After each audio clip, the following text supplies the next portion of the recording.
আল্লাহর হাবিব সাল্লাল্লাহু তাআলা আলাইহি ওয়াসাল্লাম তিনি রাস্তা দিয়ে যাচ্ছে, গোরস্থানের মধ্যে যাওয়ার পরে তিনি দেখতেছেন গোরস্থানের ভিতরে দুইটা কবরের ভিতরে আযাব হইতেছে। আপনারা জবান খুলে বলেন নবী দেখার ক্ষমতা আছে না না? আল্লাহর হাবিব কবরস্থানের পাশ দিয়ে যাচ্ছে, দুইটা কবরের ভিতরে আযাব হচ্ছে। আমার নবী সুন্দর করে দাঁড়িয়ে গেছে। আমার নবী আপনার নবী রাহমাতুল লিল আলামিন ডাক দিয়ে কয়, সাহাবীরা তোমরা দুইটা খেজুরের ডাল নিয়ে আসো। আল্লাহর হাবিব দুইটা খেজুরের ডাল এনে দুইটা কবরের মধ্যে নামিয়ে লাগিয়ে দিয়েছেন। আর সাহাবাদেরকে ডাক দিয়ে কয়, সাহাবারা রে তোমরা জানোনি এই দুইটা কবরের হাকিকত কি? সাহাবায়ে কেরাম বলে, ইয়া রাসূলুল্লাহ হঠাৎ করে আপনি দাঁড়াইলেন আর দুইটা খেজুরের ডাল কেন কবরের মধ্যে না লাগিয়ে দিলেন?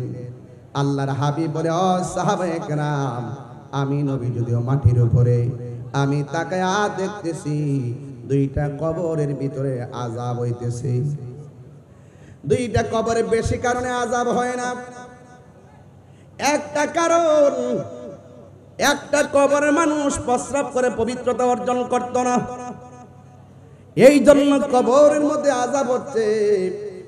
আর একটা কবরের মানুষটা চুগলখড়ি করত। আপনারা জবান খুলে বলেন এই চুগলখোর বর্তমান সমাজে আছে না না? সাউন্ড ঠিক করে। এই চুগলখোর সমাজে বাস করে। এক জায়গার কথা আরেক জায়গায় লাগানো হয়। এখন আমি আপনাদেরকে প্রশ্ন করি, আমার নবী দেখতেছেন কবরে আযাব হচ্ছে, এটা হলো বর্তমান। আর আমার নবী দুইটা গাছের ডাল লাগাই দিয়েছেন। আমার নবী বলেন যতদিন গাছ দুইটা কাঁচা থাকবে ততদিন পর্যন্ত কবরের আযাব হালকা হবে। আর দুনিয়ার ভিতরে তারা চলার সময় যে কাজগুলা করেছে, চুগলখড়ি করত আর প্রস্রাব করে পানি নিত না। এখন আওয়াজ করে বলেন অতীত বর্তমান ভবিষ্যতের খবর আমার নবী জানার ক্ষমতা আছে না না? আযাব চলতেছে বর্তমান, আযাব চলতেছে বর্তমান।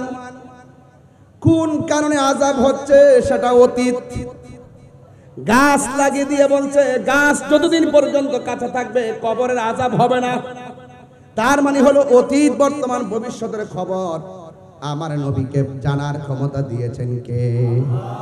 আল্লামাকা মা লাম তাকুন তা'লাম, যা আপনি জানতেন না ও বন্ধু।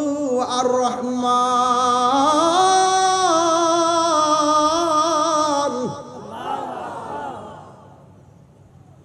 আল্লামাল কুরআন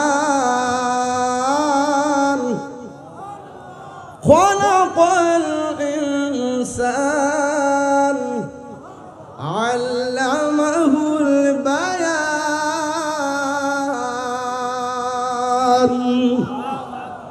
রহমানকে, রহমান বলতেছে আল্লামাল কুরআন, যিনি শিক্ষা দিয়েছেন কোরআন। শুধু কোরআন শিক্ষা দেয় নাই, কোরআনের বয়ানও শিক্ষা দিয়েছেন। আল্লামাহুল বায়ান, আমার আল্লাহ আমার নবীকে কোরআনের বয়ান শিক্ষা দিয়েছেন। এই জন্য আমার নবী পবিত্র ঈদে মিলাদুন নবীতে রবিউল আউয়াল মাসে দুনিয়ার মধ্যে এসেছেন। আমার নবী কয় বুইস্তু মুআল্লিমান, আমি দুনিয়ার মধ্যে শিক্ষক হয়ে প্রেরিত হয়েছি। আমার শিক্ষক দুনিয়ার কেউ না। জবানটা খুলে বলুন আমার নবীর শিক্ষক কে? আজকে যারা বলে নবী লিখতে জানতেন না, আছে কিনা বলেন? এমন লোক আছে না নাই? যারা বলে নবী নাকি মূর্খ ছিল, নাউজুবিল্লাহ জোরে কথা কেন?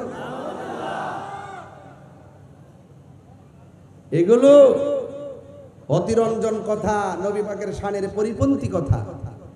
আল্লাহর হাবিব বলেন বুইস্তু মুআল্লিমান, আমি এই পৃথিবীতে শিক্ষক হয়ে প্রেরিত হয়েছি। আমার শিক্ষক পৃথিবীর কেউ না, আমার শিক্ষক হলো একজন রাউজানের মানুষ। জবানটা খুলে বলুন তিনি কে? এতে কোনো সন্দেহ আছে?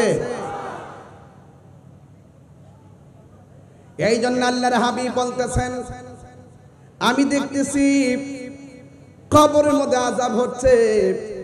আমার নবী আপনার নবী শুধুমাত্র জাহিরি বাতিনি নয়, এমন কোন অনুবীক্ষণ, এমন কোন ধুলা কণা বাকি নাই যেটা সম্পর্কে আমার নবী জানতেন না। আমার আল্লাহ বলেন, ওয়ালা রাতবি ওয়ালা ইয়াবিসিন ইল্লা ফি কিতাবিম মুবিন। আল্লাহ রাব্বুল আলামিন বলেন, আমি যে এই কোরআনটা নবীরে শিক্ষা দিয়েছি, এই কোরআনের সূক্ষ্ম একটা কণা পর্যন্ত বাকি নাই। আমি এখানে উল্লেখ করি নাই। সব এলেম আমি আল্লাহ আমার বন্ধু নবীর সিনার মধ্যে ঢেলে দিয়েছি। আল্লাহ প্রদত্ত ক্ষমতা বলে নবী হাজির ও নাজির। আল্লাহ প্রদত্ত ক্ষমতা বলে আমার নবী গায়েবের খবর দেনেওয়ালা। এই কথাগুলো উনারা অতিরঞ্জন করে আমাদের এই জিনিসটা উপস্থাপন করে। উনারা মানুষকে বোঝাতে চায় আমরা নাকি বলি নবী নিজে নিজেই জানে। উনারা বোঝাতে চাই যে আমরা নাকি বলি নবী নিজে নিজেই জানে। না, এই কথা আমরা বলি না। আমরা বলি আল্লাহ প্রদত্ত ক্ষমতা বলে আল্লাহর হাবিব সব জানতেন। এখানেই হলো পার্থক্য। আমরা করি মাজার জিয়ারত, আর ওরা পাবলিকের বোঝায় আমরা মাজার সেজদা করি, পূজা করি। এইভাবে ওরা আমাদের এগেইনস্টে সবসময় একটা অপপ্রচার লিপ্ত ছিল। এই অপপ্রচারে তারা খুব অ্যাডভান্স। এই অপপ্রচারের জন্য তারা এক নম্বর। এরা গুজব রটানোর জন্য এক নম্বর। এরা গুজব রটানো, মানুষকে ধান্দা লাগানো, মানুষদেরকে মিসগাইড করা হলো তাদের অভ্যাস।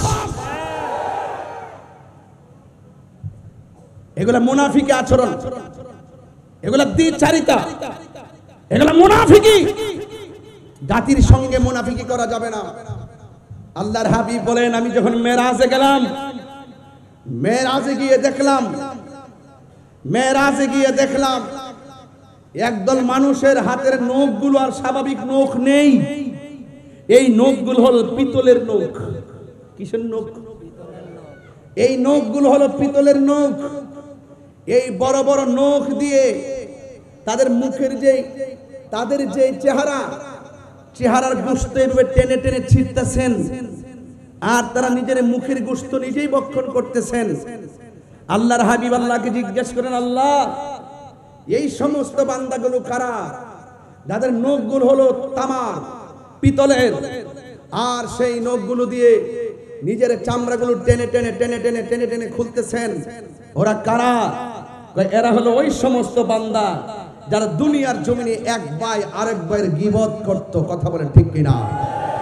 ওই যে বলা হয়েছে গীবত করা মানে হলো আপন ভাইয়ের গোশত খাওয়া। কথা কোন ঠিক না বেঠে? এই জন্য আজকে থেকে কমিটমেন্ট করেন, গীবত কি চলবে না বন্ধ হবে? আরো বর্গে গীবত কি চলবে না বন্ধ হবে? যদি কেউ কোনো দোষ করে সরাসরি বলেন, কিন্তু তার পিছনে গিয়ে আপনি অযথা বাড়িয়ে বাড়িয়ে বলে নিজের মন থেকে বলে গীবত করবেন না। সাবধান করে দেওয়া হলো।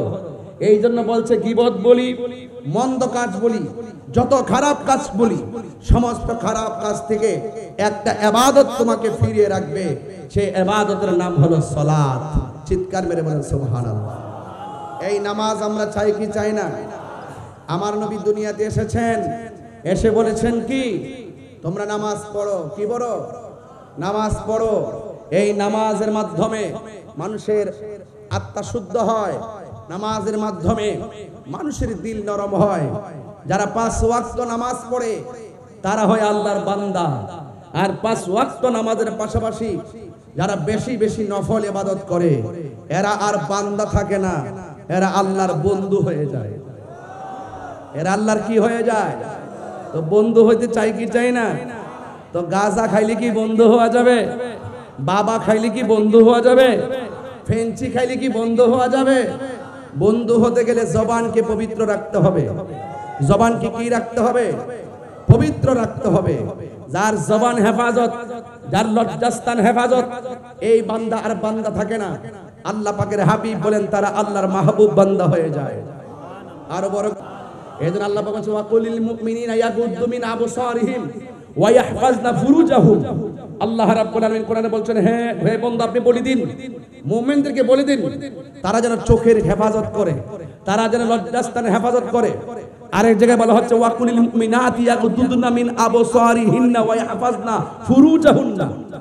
আল্লাহ রাব্বুল আলামিন আরেক জায়গায় বলছেন, কি বলছেন? হে বন্ধু আপনি বলে দিন, মুমিন নারীদেরকে বলে দিন তারা যেন চোখের হেফাজত করে, নিজের সতীত্বকে রক্ষা করে।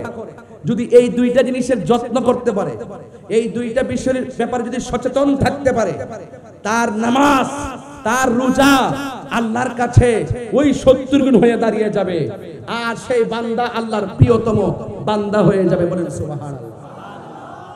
এই জন্য যুবক ভাইয়েরা আমার, আল্লাহ রাব্বুল আলামিন কুরআনের মধ্যে বলে দিয়েছেন, ইন্নাস সালাতা তানহা আনিল ফাহশাই ওয়াল মুনকার। নিশ্চয়ই নামাজ মানুষদেরকে অশ্লীল এবং খারাপ কাজ থেকে বিরত রাখে। আমার নবী আপনার নবী বলতেছেন, যারা নামাজে দাঁড়াইবার আগে ওযু করে, ওযু করার আগে যারা বিসমিল্লাহ পড়ে, যেই মাত্র বিসমিল্লাহ পড়ে ওযু শুরু করবে, বিসমিল্লাহ বলার কারণে ওযু শেষ হওয়ার আগ পর্যন্ত আল্লাহ রাব্বুল আলামিন তার ওযুকারী বান্দার উপরে আল্লাহ রাব্বুল আলামিনের কাছে ফেরেশতারা গুনাহ মাফ চাইতে থাকে। যখন সে ওযু করার পর ওযু করার জন্য হাতটা ধৌত করে, বিসমিল্লাহ বলে যখন ওযু করার সময় হাতটা ধৌত করে, ওই সময় আমার আল্লাহ রাব্বুল আলামিনের হাবিব বলেন, যখন হাতটা ধৌত করে এই হাত দিয়া যত গুনাহ করেছে আল্লাহ রাব্বুল আলামিন ওযুর পানির সঙ্গে তারা হাতের গুনাহগুলা মাটির মধ্যে জড়াইয়া ফেলাই দেয়। আল্লাহু আকবার। এই আমার যুবক ভাইয়েরা, এরপরে যারা গড়গড়া কুলি করে, আল্লাহর হাবিব সাল্লাল্লাহু আলাইহি ওয়াসাল্লাম ডাক দিয়া কই, উম্মতে আমার, যখন তোমরা বিসমিল্লাহ বলে ওযু করে মুখের মধ্যে গড়গড়া করে পানি দাও, আর গড়গড়া করে যখন ওযুর পানিটা বাহিরে ছাড়ো, তখন ওই ওযুর পানির সঙ্গে আল্লাহ রাব্বুল আলামিন মুখের গুনাহগুলা মাটিতে ফেলে দেয়। মুখমণ্ডল যখন ধৌত করা হয়, চোখের মধ্যে অনেক অন্যায় আছে, এই ওযুর পানি যখন চোখের মধ্যে লাগবে, আল্লাহ রাব্বুল আলামিন ওযুর পানির চোখের মধ্যে ওযুর পানি লাগার কারণে আল্লাহ রাব্বুল আলামিন চোখের গুনাহগুলা মাটির মধ্যে জড়িয়ে ফেলে দেয়। বলতে বলতে আমার নবী সব বললেন, শেষ বেলায় বলেন, উম্মত রে, তোমরা যখন ওযু শেষ কইরা আসমানের দিকে তাকাইয়া, সুবহানাল্লাহ বলেন কেন? কোন দিকে তাকাইয়া? ওযু শেষ করে আসমানের দিকে তাকাইয়া যখন কালিমায়ে শাহাদা পড়বে, আল্লাহ রাব্বুল আলামিন তোমার জন্য 8টা জান্নাতের দরজা খুলে দিবে।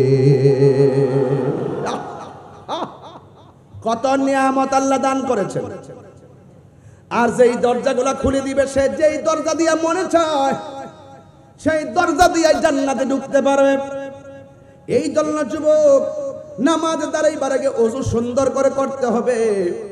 এবার আমার নবী আপনার নবী বলেন, আমার বান্দা যখন ফরজ নামাজের পাশাপাশি নফল ইবাদত করবে, ওই নফল ইবাদতের মাধ্যমে এই বান্দাটা আল্লাহর মাহবুব বান্দা হয়ে যাবে। নবী যখন মেরাজে গেল, যাওয়ার পরে আমার আল্লাহ নবীকে নিতে নিতে এমন একটা জায়গায় নিছে, যেই জায়গার মধ্যে পৃথিবীর কোন নবী যাইতে পারে নাই। কোন নবী যাইতে, সাউন্ড একটু উঠাই দেন আপনারা, আপনাদের চিটাগাং আসলে আমার মাইকে ওয়াজ করতে সমস্যা হয়, আমি তো ওয়াজ করতে আসছি। টাইট করে রাখেন, সাউন্ডটা পাতলা করেন।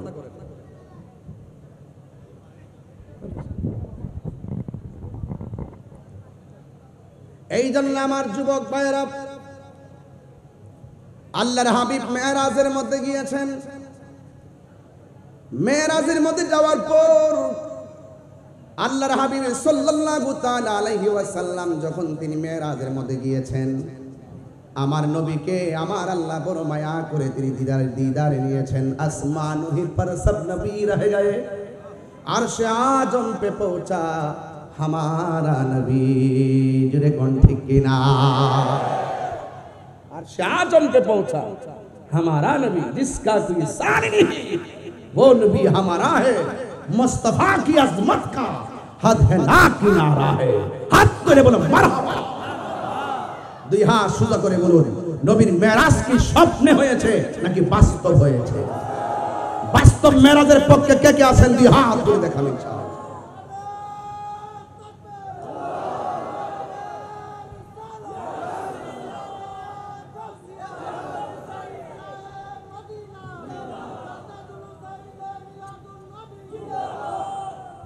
আলহামদুলিল্লাহ বলেন।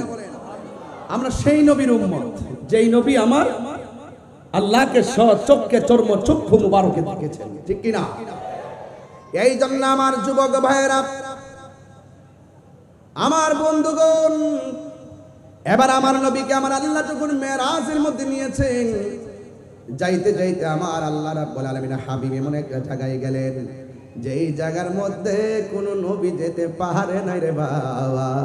ওই জায়গার মধ্যে আমার নবীর সশরীর মুবারকে গিয়েছেন।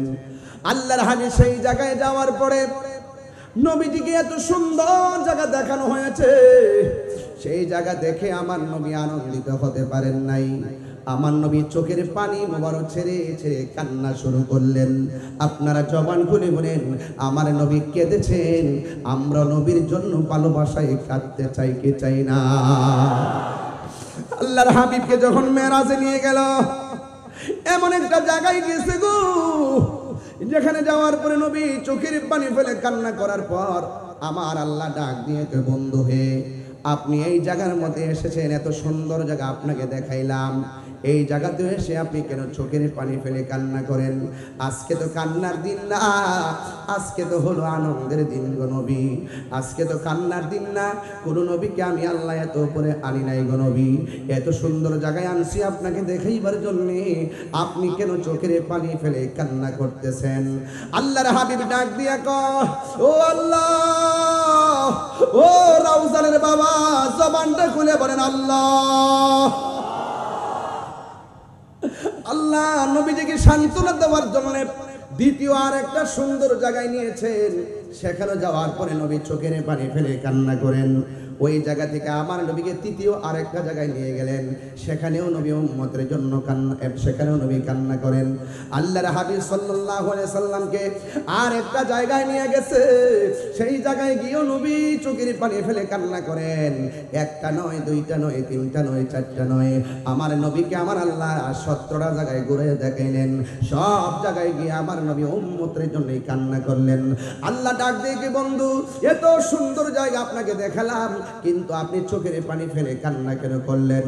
আমার নবী, আপনার নবী বলেন, আল্লাহ এত সুন্দর জায়গা আমি এসেছি, এই জায়গা আদম নবী দেখে নাই, ঈসা রুহুল্লাহ দেখে নাই, আমাকে আপনি দেখাচ্ছেন ভালো কথা, কিন্তু এই সুন্দর জায়গা আমি নবী নিজের চক্ষু মুবারকে দেখেছি, কিন্তু আমার গুনাহগার উম্মত তো দেখে নাই।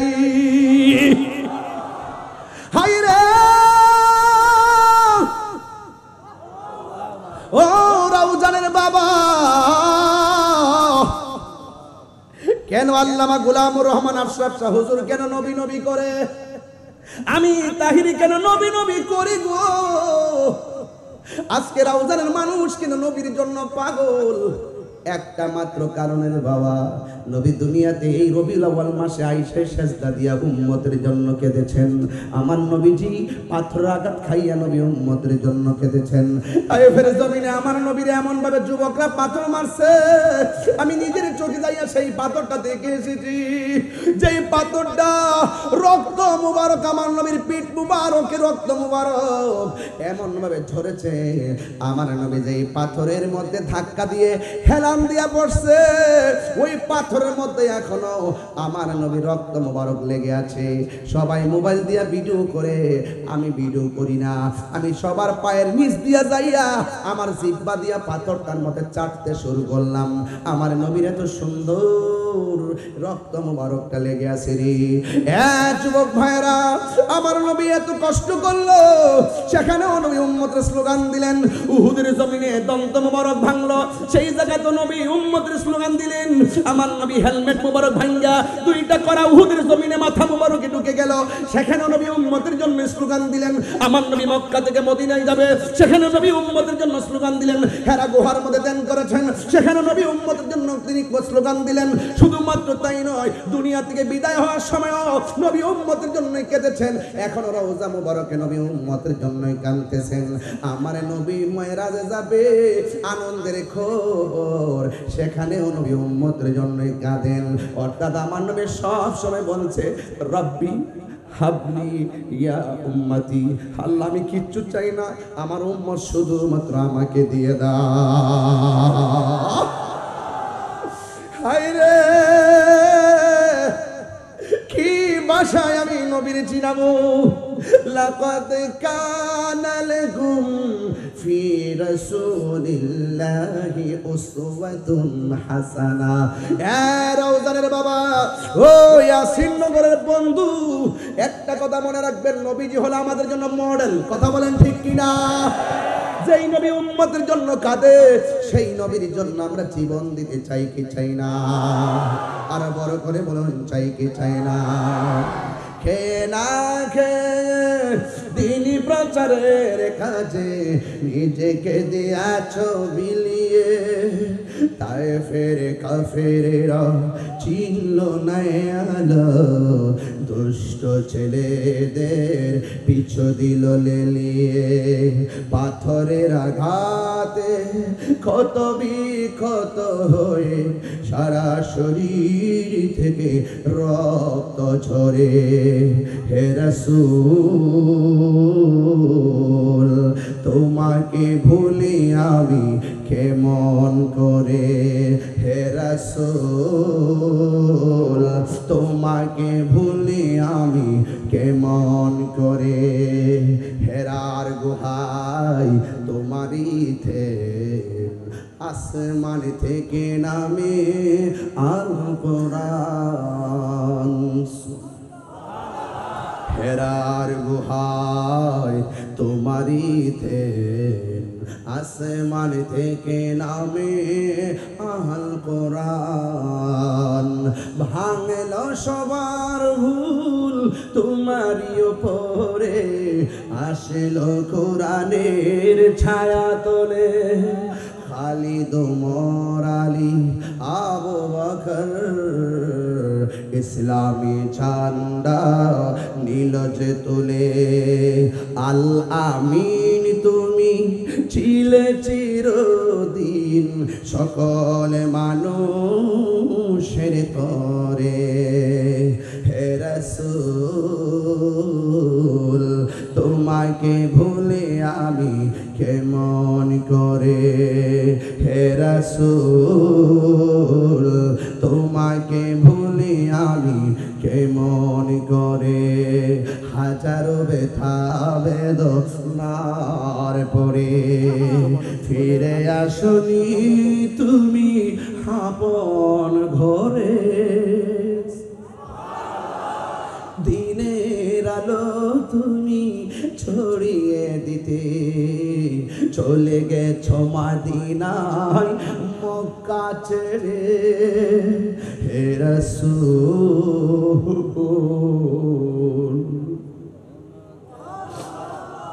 তোমাকে ভুলি আমি কেমন করে? হে রাসূল, তোমাকে ভুলি আমি কেমন করে?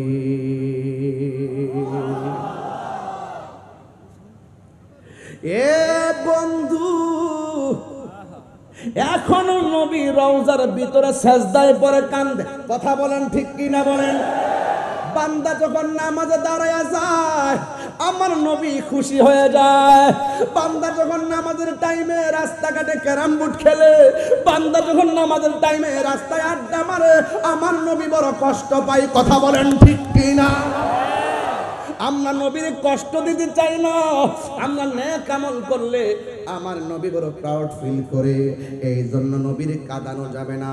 আমার নবীকে আল্লাহ 17টা জায়গায় ঘুরানোর পর আমার নবী ডাক দিয়ে কয় আল্লাহ, জবানটা খুলে বলো আল্লাহ, আর মায়ার সুরে বলি আল্লাহ। আমি এত সুন্দর জায়গা দেখলাম, কিন্তু আমার উম্মত তো এত সুন্দর জায়গা দেখে নাই। আল্লাহ ডাক দিয়ে কে বন্ধু মেরাজের মধ্যে আনলাম, এত উপরে আনছি আল্লাযী বারাকনা হাওলাহু লিনুরিয়াহু মিন আয়াতিনা ইন্নাহু হুয়াস সামিউল বাসীর। এত সুন্দর জায়গা দেখাইবার জন্য আপনাকে এনেছি আমি, আল্লাহর কুদরতুল্লাহর কুদরত দেখার জন্য আপনাকে এনেছিলাম।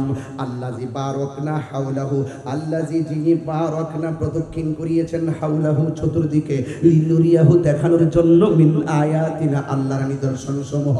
চিৎকার মেরে কোন আল্লাহু আকবার।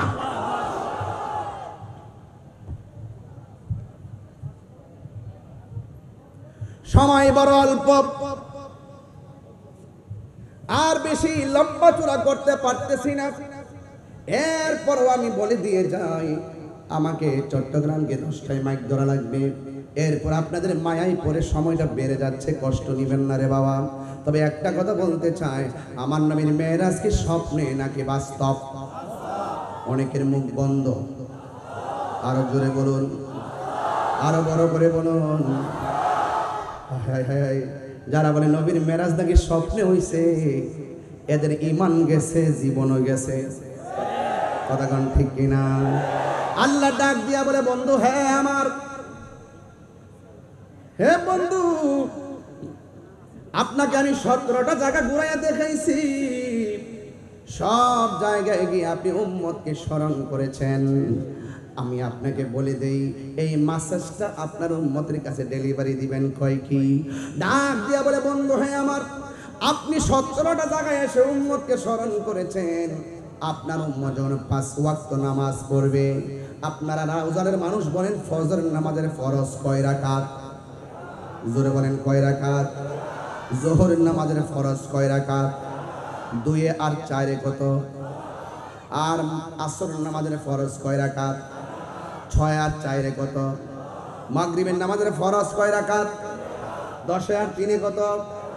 ইশারের নামাজের ফরজ কয় রাকাত? 13 আর 4 কত? তো আমার নবীকে মেরাজে ঘুরাইছে কয় জায়গায়?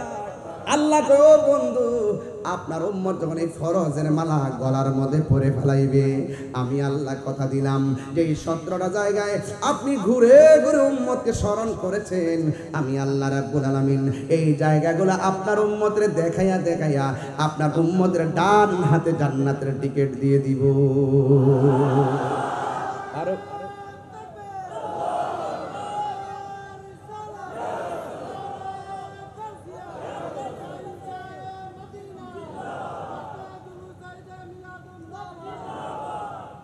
এই জন্য আমার বন্ধুগণ নামাজের দরকার আছে না নাই?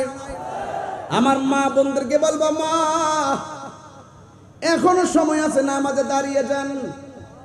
আপনি যখন আবেদা হবেন, আপনি যখন সালেহা হবেন, আপনি যখন কানাতা হবেন, আপনি যখন জাহেদা হবেন, আপনি যখন সাদেকা হবেন, আপনি যখন সাবেরা হবেন, পেটের ভিতরে যখন আল্লাহ আপনাকে বাচ্চা দিবে, আপনার রিয়াজতের কারণে আপনার সন্তানটা সাধারণ সন্তান হয়ে ডেলিভারি হবে না, আপনার সন্তানটা বাইদি মুস্তামির মতন আল্লাহর ওলি হইয়া দুনিয়াতে আসবে। কথা বলেন ঠিক কি? মা ঠিক থাকলে সন্তান ঠিক হবে। কথা বলেন ঠিক কিনা? এই জন্য সন্তান পেটের মধ্যে নিয়ে স্টার জলসা চলবে না, সন্তান পেটের মধ্যে নিয়ে টেলিভিশন চ্যানেল চলবে না, সন্তান পেটের মধ্যে নিয়ে ছায়া ছবি চলবে না, সন্তান পেটের মধ্যে নিয়ে ওই মোবাইলের ভিতরে সিরিয়াল চলবে না, সন্তান পেটের মধ্যে নিয়ে স্বামী স্ত্রীর ঝগড়া চলবে না, সন্তান পেটের মধ্যে নিয়ে কোরআন তেলাওয়াত করবেন। কোরআন তেলাওয়াত যখন করবেন, ওই কোরআন তেলাওয়াতের নূর আমার আল্লাহ আপনার সন্তানের সিনার মধ্যে ঢেলে দিবে। কথা বলেন ঠিক কিনা? এই জন্য মা আপনাকে পায়ে ধরে বলে দিয়ে যায়, আজকের মাহফিলটাকে উড়িয়ে ফেলে দিবেন না, আজকের মাহফিল থেকে কিছু আমল করার চেষ্টা করবেন। আফদালুল ইবাদাতুস সালাত, সর্বোত্তম ইবাদত হলো নামাজ। হাসরের ময়দান যেদিন কায়েম হবে, সুবহানাল্লাহ না কেন, আরো বড় করে বলেন আল্লাহু আকবার। হাসরের ময়দান যেদিন কায়েম হবে, সেই দিন সর্বপ্রথম আমার আল্লাহ নামাজের হিসাব নিবেন। জোরে কোন কিসের হিসাব? আরো বড় করে বলুন। আমার নবী বলেন, আমি যখন মেরাজের মধ্যে গিয়েছি, মেরাজের মধ্যে যাওয়ার পরে আমি দেখলাম কবরের আযাব বড় ভয়ঙ্কর। আমি দেখেছি কবরের ভিতরে আল্লাহ রাব্বুল আলামিন বেনামাজিকে আমার আল্লাহ অনেক ভয়ঙ্কর তিনটা শাস্তি দিবেন। বেনামাজির শাস্তি কবরের মধ্যে আছে না নাই? কবর আযাব কি সত্য না মিথ্যা? ইস্তানজিহু আনিল বাউলি ফাইন্নাহু আম্মাতু আযাবিল কবর। কবরের মধ্যে ম্যাক্সিমাম আযাব হবে প্রস্রাব করে ডিলাগুলো ব্যবহার করার না করার কারণে। কথা বলেন ঠিক না? এই জন্য আল্লাহর হাবিব বলেন, আমি নবী যখন মেরাজের মধ্যে গিয়েছি, আমাকে আল্লাহ অনেকগুলো আযাব দেখাইছেন, অনেকগুলো বিপদ দেখাইছেন। আমি দেখলাম সবচাইতে ভয়ঙ্কর আযাব হলো কবরের আযাব। শুধুমাত্র আযাব নয়, এই কবরের ভিতরে মানুষকে আমার আল্লাহ একটা কারণে তিনটা শাস্তি দিবে। একটা কারণ কি কয়ে, যারা বেনামাজি ছিল, যারা জান্না শুন্না নামাজের ব্যাপারে উদাসীন ছিল, ওই সমস্ত উদাসীন নামাজিদের জন্য আমার আল্লাহ বলতেছেন, ওই নামাজিরা যারা লোক দেখানো নামাজ পড়ছে, ফাওয়াইলুল লিল মুসাল্লিন, ওই মুসল্লিরা নামাজ পড়েও দোজখে যাবে। যারা মুনাফিকি করে, মুনাফিকদের নামাজ আল্লাহ কবুল করবেন না।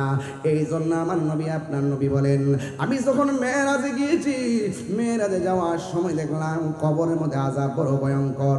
এই কবর হলো আখিরাতের প্রথম মঞ্জিল, এই কবর হলো আখিরাতের প্রথম মঞ্জিল।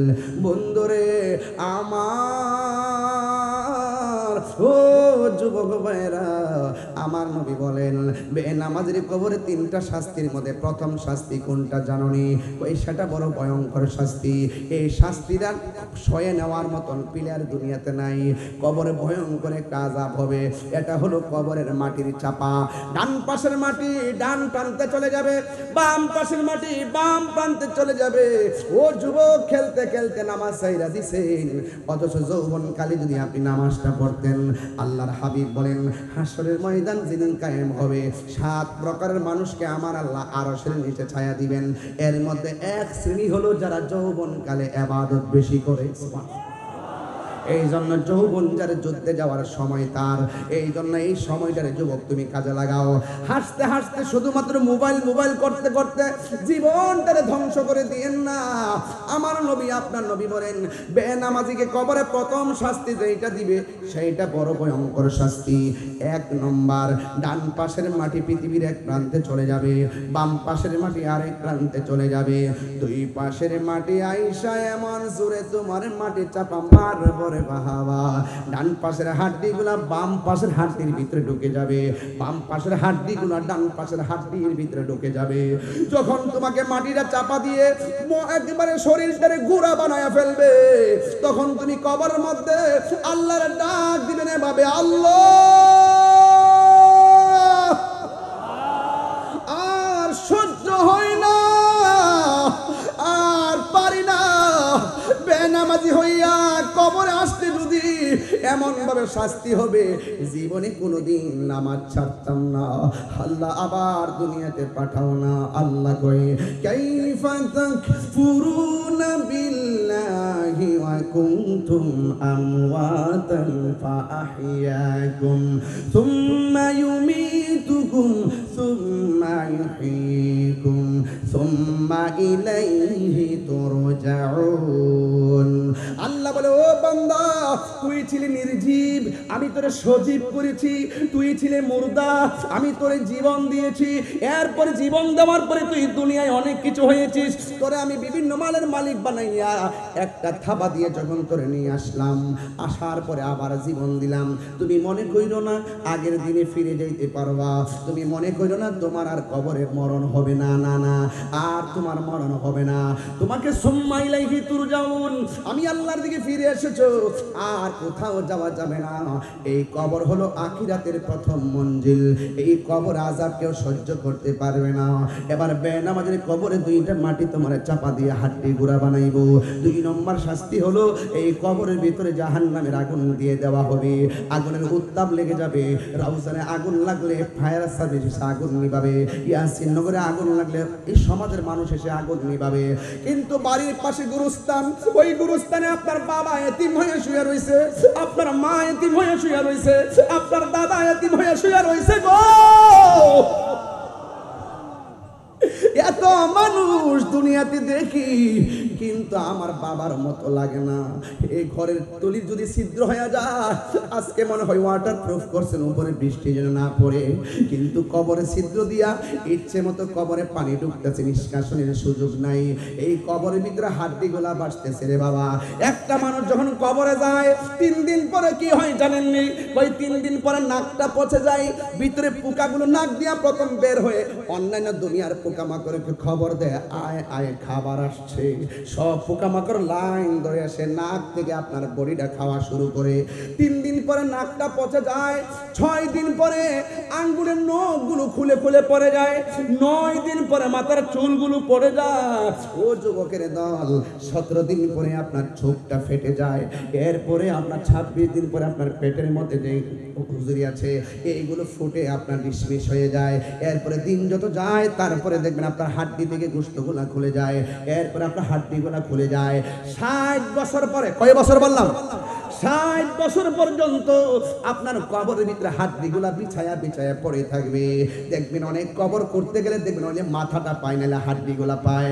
60 বছর পরে এই হাড্ডিগুলো আর হাড্ডি থাকবে না, একদম মাটির সঙ্গে পোকামাকড়ে ছিন্ন ছিন্ন করে আপনাকে একদম মিশাইয়া ফেলবে। এই জন্য ফুলের সৌরভ, মানুষের গৌরব চিরদিন থাকে না। লা তামশি ফিল আরদি মারাহা। একবার নেপালের দিকে তাকায়া দেখো, কিছু কিছু মানুষকে দেখলাম সব রাজপ্রাসাদ ফালাইয়া হেলিকপ্টার দিয়ে পালাইয়া যাইতেছে। যুবক তাকায়া দেখো, ঘটনাটা কি? ঘটনা হলো এটাই, আজকে মানুষ মানুষের সঙ্গে যদি ভালোবাসা রাখেন, সেই মানুষ আপনাকে ফুলের মালা দিবে। আর যদি আপনার ভিতরে প্রতিহিংসার জন্ম নেয়, এই প্রতিহিংসার কারণে অনেক সময় আপনার যা অর্জন করছেন সব মাটির সঙ্গে মিশে যায়। কথা বলেন ঠিক কিনা? এই জন্য আমি পায়ে ধরে বলে দিয়ে যাই, খবরদার, লা তামশি ফিল আরদি মারাহা। সবথেকে বড় পরিচয় হলো আমি ইমানদার হয়ে থাকতে চাই। কথা বলেন ঠিক কিনা? ক্ষমতায় কেউ আসবে কেউ যাবে, ডাজ নট ম্যাটার। একটা কথা মনে রাখবেন, এই দুনিয়া ছেড়ে চলে যেতে হবে, কিন্তু যাওয়ার আগে এমন একটা কাজ করে যান যেন মানুষ চলে যাওয়ার পরেও আপনার জন্য কবরে গেলে দোয়া করে, আমার মরণের কতদিন বাকি আমি জানিলাম না গো আল্লাহ, মরণের কতদিন বাকি, আমার মরণের কতদিন বাকি আমি জানিলাম না গো আল্লাহ, মরণের কতদিন বাকি।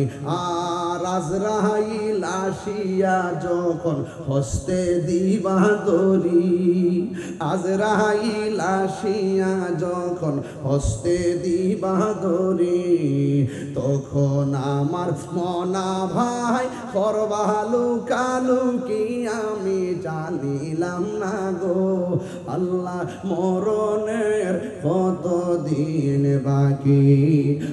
আর 40 দিনের আগে ভাইরে মৌতের নিশানি, হুজুর এখানে আছেন, 40 দিন আগেই মৌতের নিশানা শুরু হয়ে যায়। কিছু কিছু আলামত আছে, এই আলামতগুলো যখন বুঝবেন যে আপনার শুরু হয়ে গেছে, মনে রাখবেন যে কোনো মুহূর্তে আজরাইল আপনার ঘরের দরজায় হানা দিবে। কথা বলেন ঠিক কিনা?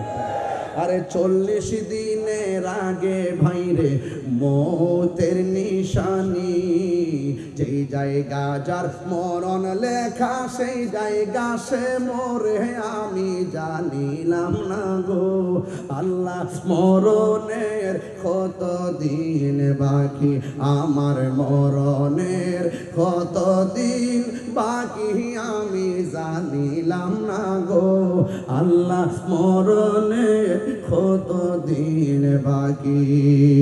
আল্লাহ রাব্বুল আলামিন বলেন ওয়ামা তাদরি নাফসুম বিআইয়ি আরদিন তামুত।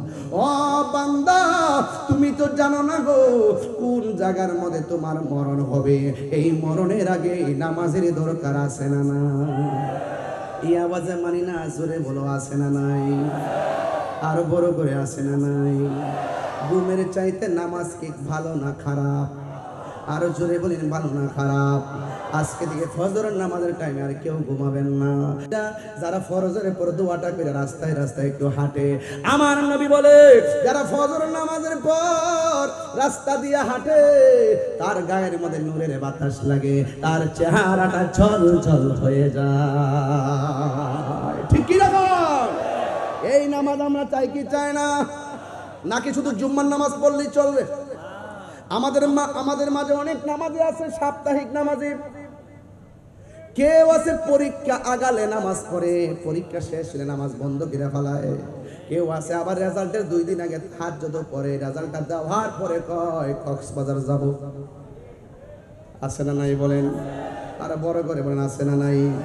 খবরদার, যে কোনো মুহূর্তে মরণ আসতে পারে কি পারে না। রাত্র হইলে খুব ডরায়, দিনে হইলে আবার বাহাদুরের মতন রাস্তা বের হয়ে যায়। আল্লাহ আমি সৃষ্টি, তুমি স্রষ্টা, আমার কিবা সাধ্য, যখন তখন উইরা চাহিতে এই তাহিরি বাধ্য। ঠিক কিনা? আল্লাহ আমি সৃষ্টি, তুমি স্রষ্টা, আমার কিবা সাধ্য, যখন তখন উইরা চাহিতে এই তাহিরি বাধ্য। সব ক্ষমতার প্রতিপাদ্য হর হামেশা গায়, আল্লাহ রাইত হইলে ডরায়, রাইত পোহাইলে ডর বয়স কহলে ভুইলা যায়। ভুলে গেলে চলবে না রে বাবা। লাশটা কবরে দাফন করে ভুইল না, লাশটা দাফন করার পরে চোখের পানি ফেলা বাড়িতে আইসাম মনে মনে বাবা আজকে যারা দাফন দিয়ে আইলাম আবার এমন ভাবে আমাকে দাফন করার জন্য আনুষ্ঠানিকতা অপেক্ষা করতেছে। কথা বলেন ঠিক কিনা? বাবার আনুষ্ঠানিকতা যেটা আমারও তো সেইটাই হবে নাকি ভিন্ন হবে? বাবা মারা যাওয়ার পরে, আমার বাবা মারা যাওয়ার পর মাইকিং করলাম, সাদা কাফন আনলাম, মসজিদের খাট আনলাম, জানাজার মাঠে গেলাম, কবর মধ্যে নামাইলাম, মাটি দিয়ে চলে আসলাম। আমার আনুষ্ঠানিকতা একটাও কম করা হবে না, সবগুলো আমার জীবনে অপেক্ষা করতেছে। এই জন্য সময়ের এক পুরো সময়ের 10 ফুট এ যুবক একটা স্থানের আগারে বসিয়া হেরেনো মাটির ঢেলা হাতি নিয়ে শুকিয়ে দেখুন হয়েছে কস্তুরী মেলা। কহিল কস্তুরী তুমি কি আতর দান, তোমার গায়েতে সুবাসে ভরা তুমি কি গোলস্থান। কহিল কস্তুরী অশুভ কিছু নহি আমি, আমিও তিনি মাটি ফুলের শহীদ থাকিয়া উহার সুবাসে হয়েছে খাঁটি। আল্লামা শেখ সাদী বলতেছেন সৎসঙ্গে স্বর্গবাস, অসৎ সঙ্গে সর্বনাশ। এই জন্য নামাজির সঙ্গে চললে নামাজি হওয়া যায়, গাঞ্জুটার সঙ্গে চললে গাঞ্জাখুর হওয়া যায়। তাই কিনা বলেন? সঙ্গ গুণে লোহাও জলে বাসে, সঙ্গ গুণে লোহাও জলে বাসে। ছোট একটা লোহার টুকরা পানিতে ফেললে ডুবে যায়, বিশাল বড় লোহার জাহাজ কেন বেঁচে থাকে? কারণটা কি বিজ্ঞান বলছে? বেঁচে থাকে এই জন্য তাকে অসংখ্য লোহা সাপোর্ট দিয়েছে, এই জন্য সেটা বেঁচে থাকে। আপনি যদি সঙ্গটাকে বাছাই করতে না পারেন, আপনি যদি সঙ্গ বাছাই করতে না পারেন, আরে ওই বন্ধুটাই তো উত্তম, যেই বন্ধুটা খেলার মাঠ থেকে আপনাকে মসজিদের নামাজে নিয়ে আসবে। কথা বলেন ঠিক কিনা? বাবা কি চলবে? আরো বড় করে বলেন, বাবা চলবে, ইয়াবা চলবে, ফেন্সি চলবে, গাঞ্জা চলবে। আজকে হাসতে হাসতে মুনাফিকি করে, হাসতে হাসতে ইয়াবা ট্যাবলেটের ব্যবসা করে। না ভাই না, এই দিন দিন না আরো দিন, আরো ধরে এই দিন দিন না আরো দিন। এই জন্য যুবক ভাইরা, নেশা করা মানে কি জানেন? নেশা মানে হলো আপনার নিজের জীবনে, আপনি নিজের জীবনটাতে নিজে কুড়াল মারলেন। নেশা মানে হলো আপনার বাবা মা আপনাকে পেটে নিয়ে যেইভাবে স্বপ্ন এঁকেছিলেন সেই স্বপ্ন ভেঙ্গে টুকরা টুকরা করে দিলেন। নেশা মানে হলো আপনার বাবা যে সামাজিক মূল্যবোধ সমাজে অন্তত ছিল, আপনি কুলাঙ্গার সন্তান কারণে আপনার বাবার মান সম্মান মাটির সঙ্গে মিশে গেছে। কথা বলেন ঠিক কিনা? নেশা হলো এমন একটা অভিশাপ, এই নেশার কারণে সমাজে বর্বরতা নেমে আসে, খুন নেমে আসে, গুম নেমে আসে। একটা নেশাখোর 500 টাকা পাইলে মানুষ খুন করে ফেলে। কথা বলেন ঠিক কিনা? এই নেশা কি চলবে না বন্ধ হবে? কারা কারা আমার পক্ষে আছেন হাত তুলে দেখাবেন নিশ্চয়ই।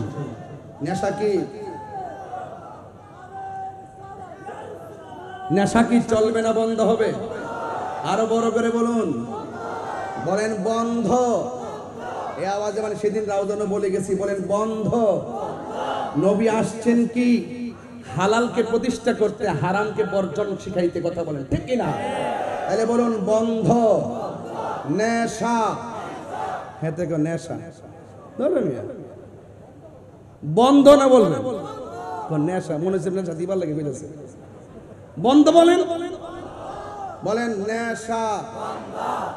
ওই যে ঠুট লড়ছে না, নিঃসন্দেহ জড়িত। বন্ধ বলেন, বন্ধ বলেন। ওই যে সাইডে সাইডে কি আশ্চর্য, কি আশ্চর্য। দেন এ দেন কি অবস্থা, হে তেমনি তাকে হে তাহির হুজুর জীবনে দেখে নাই। হে ভাবছে যে হুজুর গেলে কি আর আইব, হারাই গেছে। বলেন 1.5 ঘন্টা পর একটা হাসি দিছি, ওয়াজ তো করতে আছি, ঠেলে ঠেলে ওয়াজ করতে আছি, একটু বিরতিও লাগে, লাগে কি লাগে না? হাসি খুশি মায়া কান্না এগুলো নিয়েই তো সমাজ। কথা বলেন ঠিক কিনা?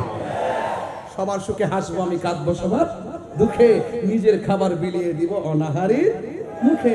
তাহলে দেন না সৎসঙ্গে স্বর্গবাস। আর এতে এবার বলেন বন্ধ।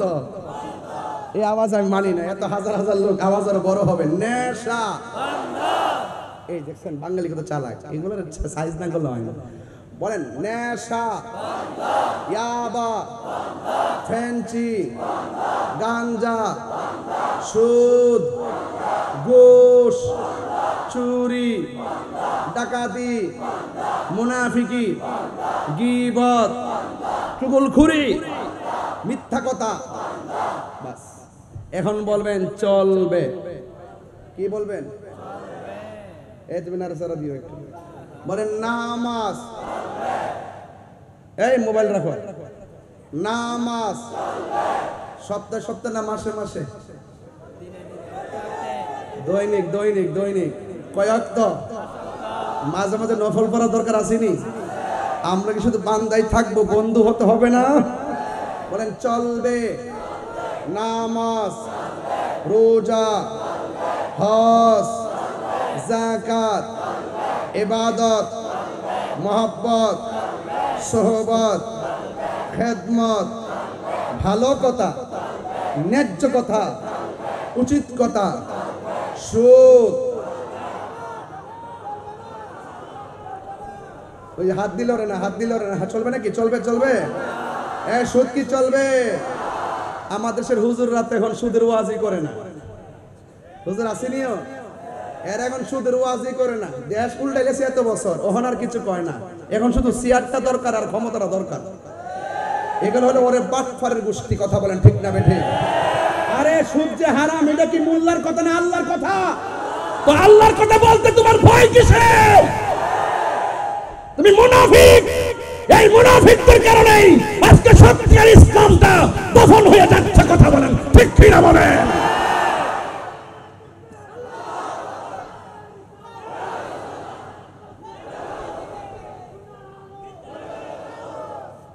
মুনাফিক। জুলুম করা যাবে না।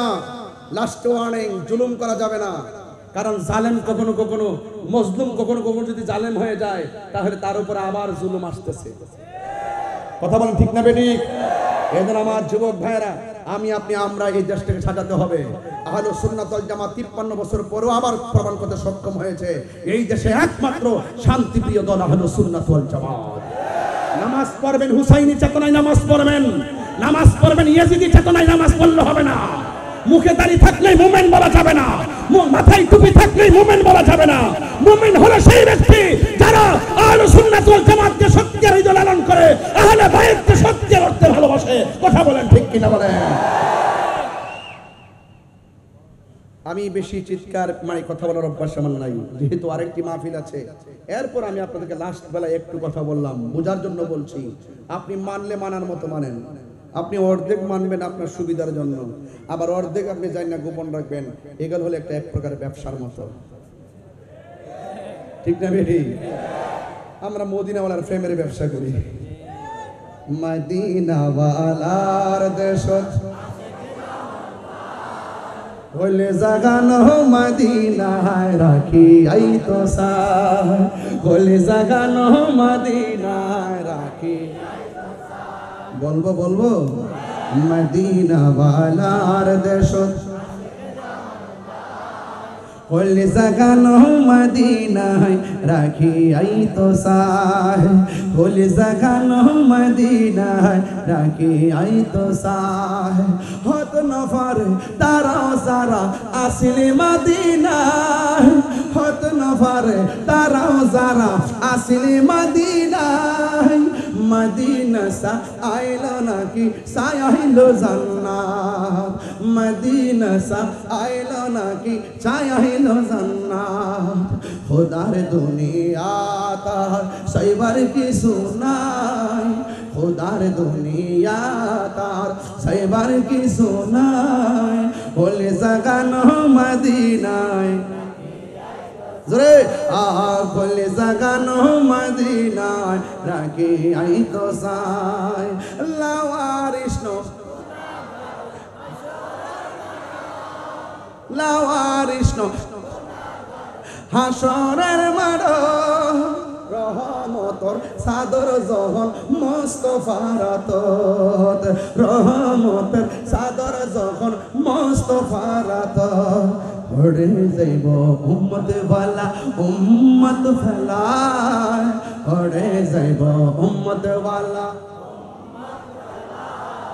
হইলে জাগানো মদিনায় রাখি আই তো সাহায়, হইলে জাগানো মদিনায় রাখি আই তো সাহায়। মদিনা ওয়ালার দেশ হইলে জাগানো মদিনায় রাখি সাহায়, হইলে জাগানো মদিনায় রাখি আই তো সাহায়। মদিনা আমার জান, মদিনা আমার প্রাণ, মদিনাতে আছে আমার জানের জান। হাত তুললে কি গুনাহ হবে? আর পকেটে একটু হাত দিয়ে মোবাইলটা নিলে কি গুনাহ হবে? মোবাইলটা নিয়ে ফ্ল্যাশটা জ্বালালে কি অন্যায় হবে? একটু জ্বালাই দেন না, দেখি কেমন লাগে। একটু মোবাইলটা জ্বালান না, দেখি না, দেখি না একটা প্রেমের মাঠ বানাই দেওয়া যায় রাউজানে। আর আসতে পারি আর না পারি, বেশি এসে গেছি। চট্টগ্রামে তো মাহফিল দেওয়া ঠিক না, মানুষে ওই সারা বাংলাদেশে টানে, তারপরে চট্টগ্রামের মহব্বতে চলে আসি বারাউলিয়ার দেশে। একটু মহব্বতে আরো কিছু মোবাইল। কে বলছে বাংলাদেশ গরিব? মাশাআল্লাহ, এই মোবাইলগুলো বিক্রি করতে তো আমি 24 বছর চলতে পারবো। কথা কোন ঠিক না? নাড়াচাড়া দেন, নাড়াচাড়া দেন একটু ধরে। মাশাআল্লাহ, নারায় তাকবীর। মাশাআল্লাহ, বাংলাদেশ থেকে গরিব কয় কি? আর মদিনা আমার জান, মানে মদিনাতে আছে আমার জানের জান, মদিনাতে আছে আমার জানের জান। ও গো মদিনা আমায় ডাকো না, ও গো মদিনা তোমায় দেখার তোরে আমার মন হলো আনচান, তোমায় দেখার তোরে আমার মন হলো আনচান। মদিনা আমার প্রাণ, মদিনাতে আছে আমার জানের জান, মদিনাতে আছে আমার জানের জান। রব্বুল আলামিন তোমারি বুকে পাঠালেন আমাদের নূরের নবীকে। রব্বুল আলামিন তোমারি বুকে, রব্বুল আলামিন তোমারি বুকে পাঠালেন আমাদের নূরের নবীকে। সেই কারণে তোমার বাগানে, সেই কারণে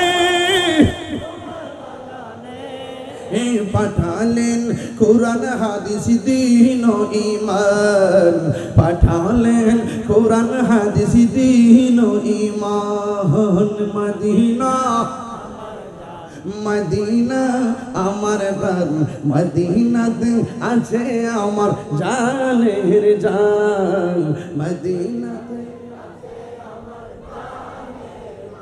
খুশি না বেজার? আরো বড় করে খুশি না বেজার? আমার আলোচনায় কি রাজনৈতিক গন্ধ খুঁজতেছেন? কোনো লাভ নাই, আমি কোরআন সুন্নাহর বাইরে কথা বলি না। যদি কেউ খুঁজেন বক্তব্য থেকে তাহলে আমি ওয়েলকাম জানাবো, আসেন করে গিয়ে প্রমাণ করবো আমার কথাই সঠিক। আমরা তুমি কে আমি কে, বড় করে তুমি কে আমি কে, তুমি কে আমি কে, নীরব না বিপ্লব, নীরব না বিপ্লব, এক থাকতে হবে। একা একা আমরা অনেক কিছু পারি না, ঐক্যবদ্ধ হয়ে গেলে অনেক কিছু দেখাতে পারি। কথা বলেন ঠিক কিনা? আল্লামা শহীদ ফারুকী চলে গেছে মানে আমরা হেরে যাইনি। ওরা বুটিয়ার পেয়েছে আল্লামা শহীদ ফারুকীর রক্তের ফোঁটা থেকে কোটি কোটি ফারুকীর জন্ম হয়েছে। চলে যাওয়া ফারুকীর, জীবিত ফারুকীর চাইতে চলে যাওয়া ফারুকী অনেক শক্তিশালী। কথা বলেন ঠিক কিনা? দুনিয়ায় থাকা শেরে বাংলা রহমতুল্লাহ আলাইহির চাইতে চলে যাওয়া শেরে বাংলা অনেক শক্তিশালী। বাঁকা চোখে সেই দিকে তাকাবে না, তাকাইলে কিন্তু ভালো হবে না, কারণ সেখানে আধ্যাত্মিক ফাইসাল হবে। কথা বলেন ঠিক না বেঠে? মানে আদালি ওয়ালিয়ান ফাকাদ আযানতুহু বিল হারবে, যারা ওলি আল্লাহর বিরুদ্ধে কথা বলবে তাদের বিরুদ্ধে আল্লাহ পাক স্বয়ং আল্লাহ পাক যুদ্ধের ঘোষণা করেছেন। এজন্য ওলি আল্লাহর পক্ষে যারা থাকবে তাদের জন্য লাভজনক হবে, ওলি আল্লাহর বিপক্ষে যারা যাবে তারা ক্ষতির সম্মুখীন হবে। ঠিক কি না বলেন? তাহলে ঈমান সবচেয়ে বড় সম্পদ, তারপর আমল করবেন। ইন্নাল ইনসানা লাফি খুসর, সব মানুষ ক্ষতিগ্রস্ত, ইল্লাল্লাযিনা আমানু ওয়া আমিলুস সালিহাত ওয়া তাওয়াসাউ বিল হাক্কি ওয়া তাওয়াসাউ বিস সবর। যারা সৎ কাজের আদেশ দেয়, সৎ উপদেশ দেয় এবং ধৈর্যের উপদেশ দেয়, যারা ঈমান এনেছে, যারা আমল করেছে, এরাই সফলকাম হবে। চিৎকার মেরে বলেন মারহাবা। আমার জন্য সবাই দোয়া করবেন, আমিও আপনাদের জন্য দোয়া করি। অনেক সময় দিয়েছি, সময়ের ব্যাঘাত ঘটাই নাই, কেন আমি শুরুতেই ওয়াজ করে গেছি, যেন অযথা কথাও বলি নাই, সময় নষ্ট করি নাই। যতটুকু বোঝানো ততটুকু বোঝাই গেছি। আপনারা আমার জন্য সবাই দোয়া করবেন, আমি আপনাদের জন্য দোয়া করি, আল্লাহ যেন কবুল করবেন। আমিন। না না না না না না না না, প্লিজ প্লিজ প্লিজ, এশারে আজান হবে, আমি পারবো না, আমি প্লিজ প্লিজ